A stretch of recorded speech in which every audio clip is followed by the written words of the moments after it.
Presentación do catálogo da exposición In Tempore Suevorum, un complexo traballo de recopilación de datos e análise científico de cada unha das 262 pezas que integran a mostra, coas súas correspondentes fotografías e explicacións.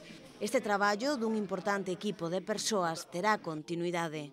E un traballo que se verá completado en breve co volume de estudios que elaboraron 60 autores de 14 nacionalidades e, como dixen, despois da exposición tamén unha especie de intrahistoria da mesma, non? Dos preparativos, da negociación das pezas, do traslado das mesmas, das visitas e do éxito máis que previsible desta mostra que sitúa a Ourense na vanguarda daquelas provincias que apostan pola súa identidade e polo seu territorio.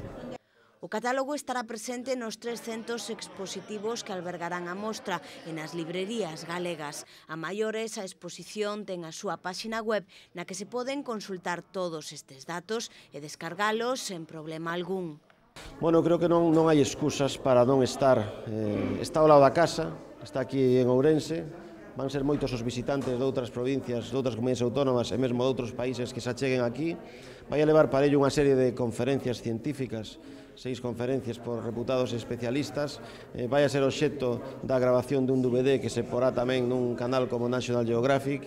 É dicir, a proxección mediática é evidente. E telo aquí en Ourense, tesouros dos principais museos, de 39 museos de Europa, de 10 nacionalidades, pois creo que é, sen dúbida, o evento cultural máis importante da historia da provincia de Ourense.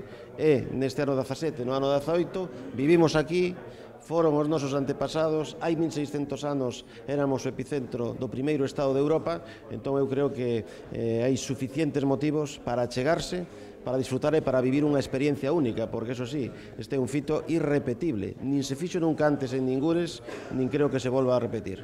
Tras a inauguración oficial comenzarán a chegar as visitas concertadas, xa que a exposición ten despertado un grande interese.